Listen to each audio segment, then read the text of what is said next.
saudara yang diberkati Tuhan, di sore hari ini saya akan menyampaikan kebenaran firman Tuhan dengan tema iman versus kenyataan. Nah, kalau tema kita dari gereja pusat kan makin siap makin mantap. Nah, sebenarnya apa yang mau dipersiapkan supaya makin siap makin mantap? Yang jelas kalau bulan ini iman kita yang harus dipersiapkan supaya semakin mantap.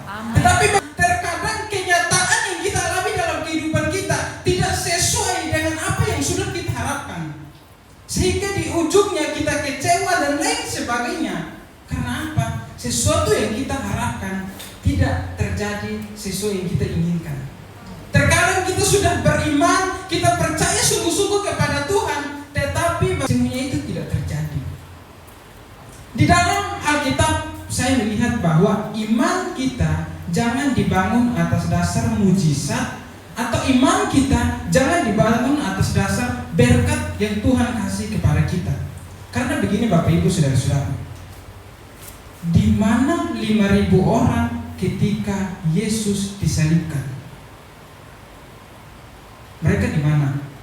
Bartimeus yang buta melihat di mana dia ketika Yesus di atas kayu salib. Di mana mereka yang mendapatkan mujizat?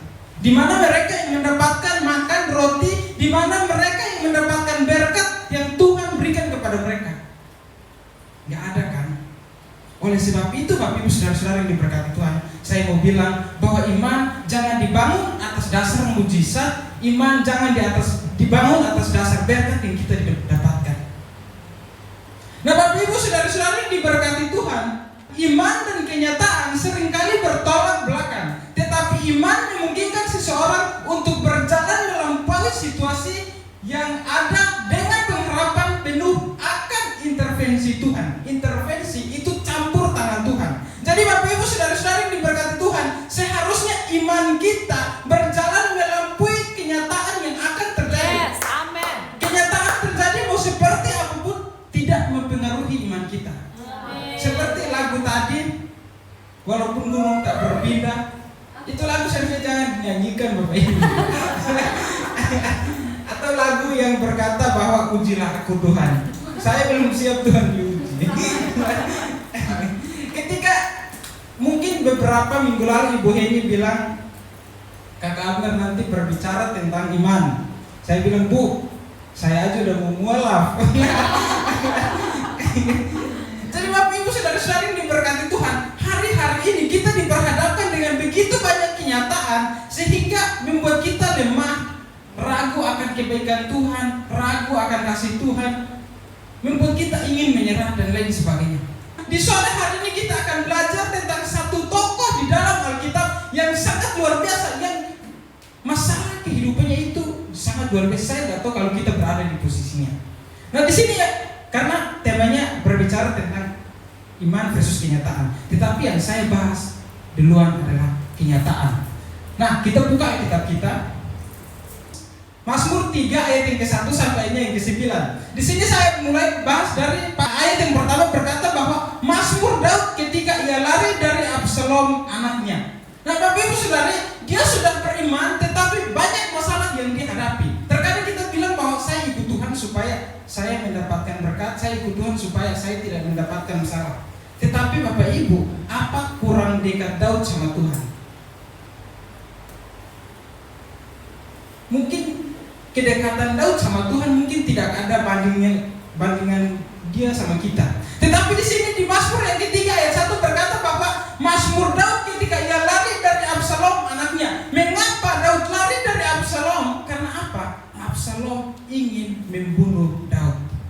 Nah Bapak Ibu, coba Bapak Ibu bayangkan anak kandung yang dibesarkan, sudah besar, dia sekolah dimanapun dituruti, dia mau makan apa dikasih. Terus ketika dia sudah besar, dia mau bunuh ayahnya. Coba Jaden seperti itu. Jaden udah dikasih sekolah yang terbaik sama Bapak Stevi, dia minta apa dikasih, terus Bapak Stevi udah tua, dia mau bunuh Bapak Stevi. Bapak Ibu, itu sebenarnya masalah yang gak mudah untuk dihadapi. Sehingga Bapak Ibu saudara-saudara yang diberkati Tuhan, di sini kalau Bapak Ibu membaca peristiwanya itu terjadi di 13 itu peristiwanya terjadi di situ. Sehingga di sini Daud menulis ulang. Di ayat yang kedua berkata bahwa sini Daud mulai protes kepada Tuhan. Mengapa dia protes kepada Tuhan? Karena memang bukan masalah yang mudah yang dihadapi oleh Daud. Kenyataan yang dihadapi oleh Daud tidak sesuai dengan yang apa yang diharapkan. Di sini ayat yang kedua dia bilang, ya Tuhan, betapa banyaknya lawanku. Karena apa, Bapak Ibu Saudara-saudari? Bukan anaknya saja yang menginginkan kematian ayahnya, tetapi Absalom juga berdiri di depan pintu gerbang. Dia mempengaruhi seluruh masyarakat Israel bahwa jangan berpihak kepada Daud. Dia bilang bahwa ketika kalian ke Daud, kalian membawa masalah kalian, dia tidak akan mendengarkan kalian. Jadi Absalom mempengaruhi masyarakat Israel. Sehingga Daud bilang, ya Tuhan, betapa banyaknya lawanku. Banyak orang yang bangkit menyerang aku. Ayat yang ketiga bilang bahwa banyak orang berkata tentang aku. Bagi Daud tidak ada pertolongan daripada Allah. Banyak orang sudah mulai bilang kepada Daud, Daud, percuma kamu percaya kepada Tuhan. Daud, percuma kamu sudah mengalami pertolongan Tuhan di masa lalu. Kali ini Tuhan tidak akan tolong kamu lagi. Karena apa? Anak kamu sendiri menginginkan kok kematian kamu. Kalau masyarakatnya ya mungkin biasalah, Indonesia banyak terjadi. Tetapi Bapak Ibu Saudara-saudari, ini anak kandungnya. Nah Bapak Ibu Saudara-saudari yang diberkati Tuhan, di sini kita melihat bahwa banyak orang mulai berkata tentang Daud. Sehingga saya mau bilang kepada kita sore hari ini bahwa jangan mempedulikan apa kata orang, apa kata banyak orang terhadap kehidupan kita. Mungkin di luar sana banyak orang bilang bahwa kalian jangan gereja di situ karena gereja di situ kecil, jemaatnya nggak ada. Atau jangan kalian ibadah di situ, nggak jelas. Tapi saya bersyukur Bapak Ibu, youth kami sudah mengalami kemajuan yang sangat luar biasa. Yang awalnya kami memulai hanya 3 orang, kadang 2 orang, kadang saya ingin untuk menyerah. Karena nggak ada tanda-tanda kehidupan. Tetapi Bapak Ibu Saudara-saudari, kemarin kami ibadah sudah 15 orang. Makanya tadi di Cakung Bika bilang, nanti Rama ke sana, saya bilang enak aja cari jiwa sendiri. Cari jiwa nggak gampang.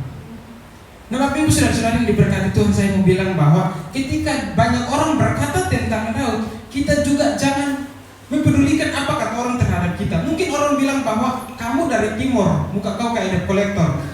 Enggak apa-apa Bapak Ibu Saudara-saudari, tidak masalah. Jadi ketika saya jalan dimanapun orang selalu menganggap saya debt collector. Saya juga enggak menanggapi, enggak masalah. Saya tidak mempedulikan apa kata orang terhadap kehidupan saya. Ketika Daud berkata seperti itu, di sini muncul kata Selah. Mungkin kita akan berpikir bahwa kata Selah mungkin sederhana. Di sini mungkin ada yang tahu barang ini. Yang sering menonton drama Korea dia tahu. Drama Cina nggak ada, Bu. Bapak saya pasti paling tahu. Nah, ini DVD. Saya mau menjelaskan kepada kita Bapak Ibu, kata Selah dengan benda ini. Di dalam benda ini terdapat 3 tombol penting: play, pause, dan stop. Nah Bapak Ibu Saudara-saudari yang diberkati Tuhan, play artinya ketika kita memasukkan DVD, kita akan play, tekan play, memulai cerita drama Koreanya. Tetapi stop, ketika kita tekan stop artinya kita berhenti. Kalau mau memulai harus dari awal lagi. Itu kata stop. Tetapi pause itu kan jeda sebentar. Mungkin mau bikin kopi atau apa, dia tekan pause, pergi bikin kopi di belakang, balik, tekan lagi lanjut. Nah kata Selah itu seperti pause. Dia berhenti sejenak. Jadi Bapak Ibu Saudara-saudari diberkati Tuhan, ketika banyak orang berkata tentang Daud bahwa Tuhan tidak tolong Daud, Daud tidak protes kepada mereka, Daud tidak marah balik kepada anaknya yang mempengaruhi banyak orang Israel, tetapi dia melakukan Selah.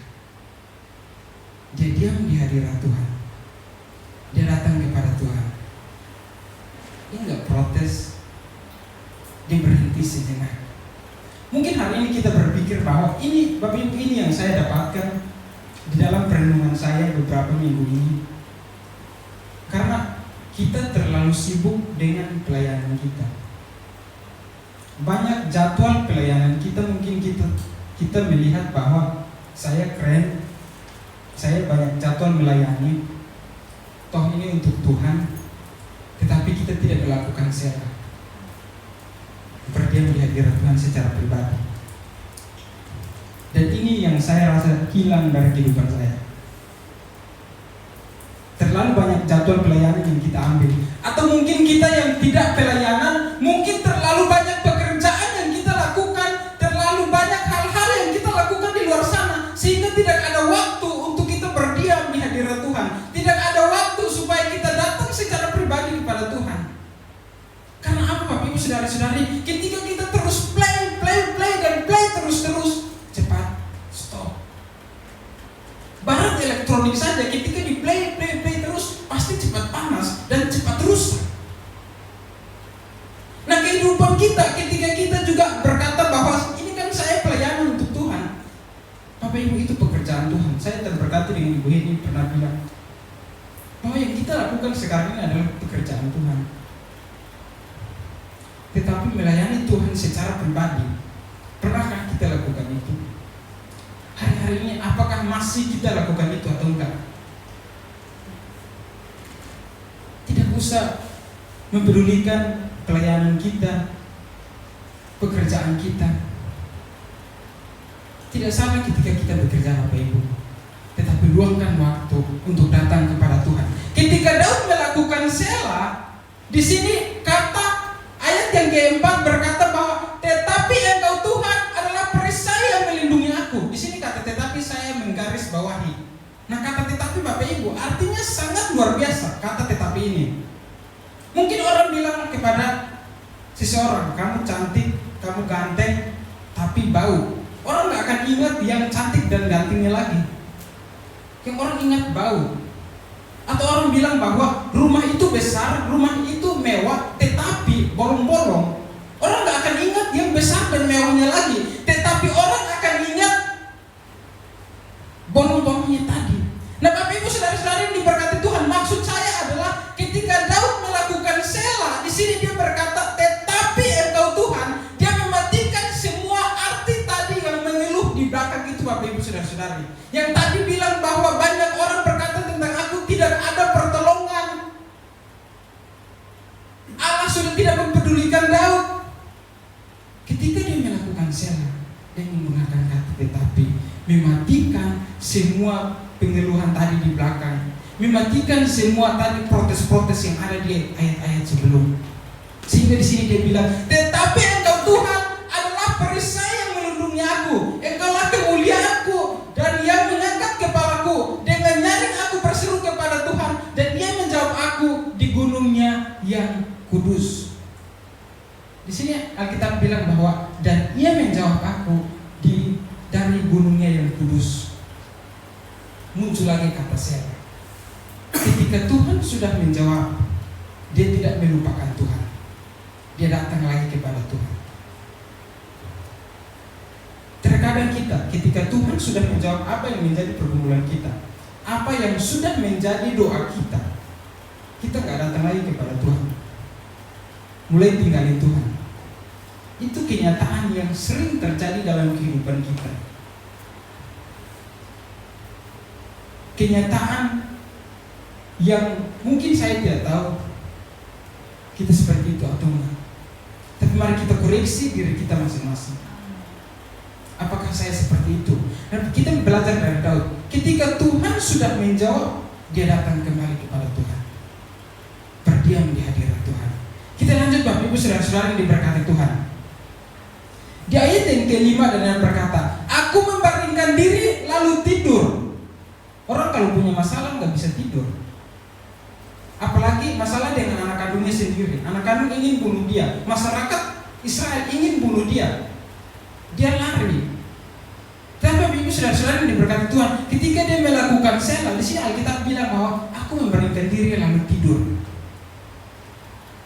Kita kalau ada masalah pasti nggak tidur. Usap-usap kepala, mikir ini gimana jalan keluarnya. Apa yang harus saya lakukan? Migren. Kenapa? Cari jalan keluar. Tetapi Bapak Ibu saudara-saudara diberkati Tuhan, di sini kita belajar dari Daud bahwa ketika dia datang kepada Tuhan, berdiam di hadirat Tuhan, masalah apapun yang Daud hadapi saat itu, dia tenang. Karena apa? Dia tahu. Dia tidur, dia tahu. Karena apa? Dia bangun. Karena apa? Tuhan yang menopang Daud.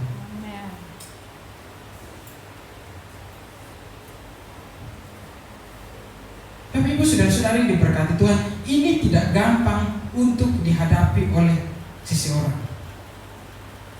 Coba hari-hari ini kita yang memposisikan diri, masalah kita mungkin berbeda-beda. Mungkin hari-hari ini masalah dengan ekonomi kita, pekerjaan kita, kuliah kita, atau apa yang harus saya lakukan, mungkin masalah kita berbeda dengan Daud. Tapi mari kita kembali, luangkan waktu kita berdiam di hadirat Tuhan. Tadi apa yang kita imani bisa menjadi kenyataan yang nyata. Semua akan menjadi kenyataan. Suku dan mematahkan gigi orang-orang fasik. Dari Tuhan datang pertolongan. Daud gak bilang bahwa dari kekuatannya datang pertolongan, atau dari diri dia sebagai seorang raja datang pertolongan. Enggak.